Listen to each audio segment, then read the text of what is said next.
creo que he perdido ya la cuenta, pero ¿cuántos libros ya vas? ¿Vas como 3 de crónicas, uno de cuentos, otro de digital? El primer libro que saqué se llamó Historias Extremas, que salió en Chile. Luego ese mismo libro salió en Argentina bajo el título de Desafiar al Cuerpo. Luego publiqué en España, en Cícero, un libro digital con la compilación de crónicas de la cobertura del Mundial. Después salió Antártida 25 días encerrado en el hielo. Y este año saqué aquí en Argentina Cuerpos al Límite. Bueno, de todas maneras hay una especie de regularidad temática en los libros, que es digamos que un concepto, los cuerpos al extremo, o las sensaciones, o las historias al extremo. Me imagino que eso no es casual. No. Siempre pensé que es como que, sobre todo en el deporte en los medios está como contado de manera muy reducida. O sea, generalmente lo que se narra es, después del partido del 8-0 lo que nos enteramos es quiénes hicieron los goles, quién fue amonestado, quién salió, pero quizás no sabemos cómo fue la noche después del partido del arquero. Y eso es lo que me interesa a mí, o sea, como buscar el lado humano, más allá de los números, de las estadísticas y de lo que siempre se suele registrar, tanto a nivel futbolístico como en otros deportes. ¿Cómo cazas las historias? ¿Cómo sabes que hay una historia detrás de alguien, de algo? Yo creo que el mejor y en realidad el único lector que nosotros tenemos a mano somos nosotros mismos.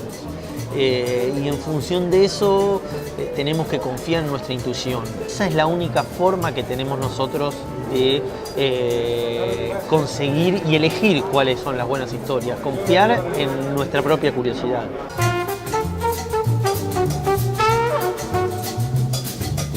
En principio, creo que la objetividad existe en relación, o sea, entendemos la objetividad como remisión a nuestras fuentes, pero todos hablamos desde un lugar. Entonces, lo que es importante es que el lector sepa desde qué lugar estamos hablando. Que el periodista militante diga, yo milito para tal partido y voy a contar esto desde mi lugar. Que el periodista que se dice independiente diga, yo trabajo en esta empresa con estos determinados intereses y voy a contar la realidad desde este lugar. Todo periodismo es subjetivo. El periodismo militante es subjetivo y el periodismo que se dice independiente, el periodismo empresarial, también es subjetivo. Entonces, lo importante es que el periodismo se haga con buena fe, que uno sea sincero consigo mismo y que le cuente al lector las cosas como cree que son, pero y que también diga desde dónde está hablando. O sea, me parece que esa es la pretensión que tenemos que tener. El problema es que si lo dejamos ahí, va a parecer un periodismo de intenciones, o sea, digamos, desde el punto de vista del periodista de buenas intenciones.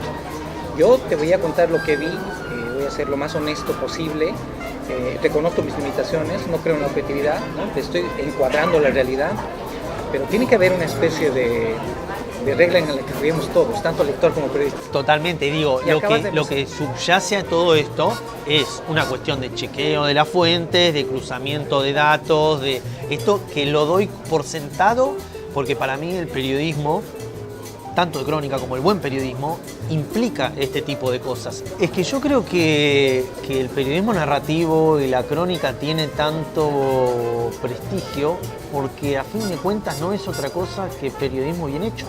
No es otra cosa que periodismo con tiempo. No es otra cosa que periodismo en donde están chequeadas las fuentes, en donde está bien construida la historia, en donde está bien narrada. ¿Pero por qué? Porque para narrar una historia uno necesita detalles y para tener detalles necesita hablar con las fuentes.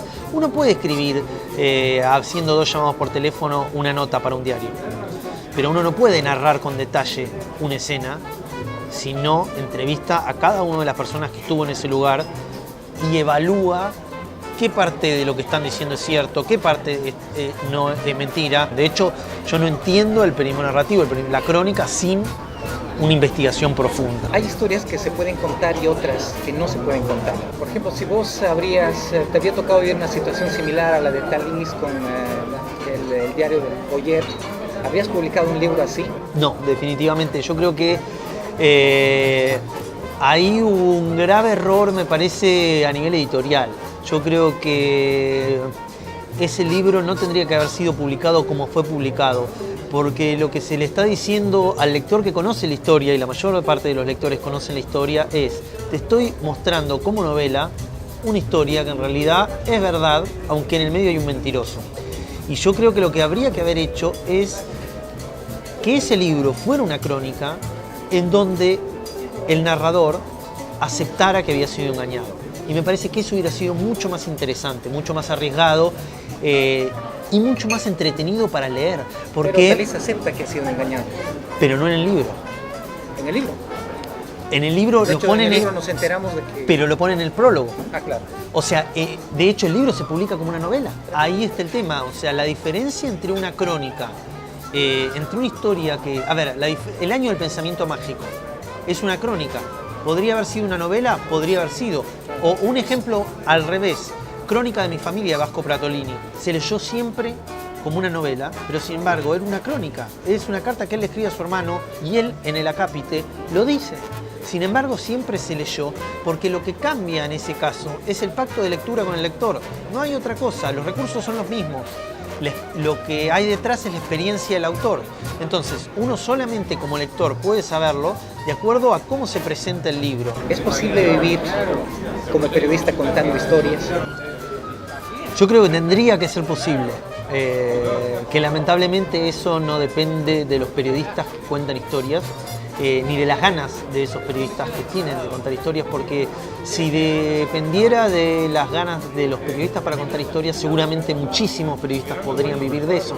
Que si uno puede hacerlo es fantástico, pero que si uno no puede, no tiene que quedarse con la frustración, sino que tiene que tratar de seguir contando las historias que uno tiene ganas, porque eso también es una manera de poder sentirse satisfecho con el periodismo, o sea, hacer lo que uno, no dejar nunca de hacer lo que uno tiene ganas de hacer, aunque sea en principio para uno, y luego ver de comercializarlo o ver de dónde publicarlo, pero en principio no perder de vista las intenciones y las motivaciones por las que uno decidió ser periodista.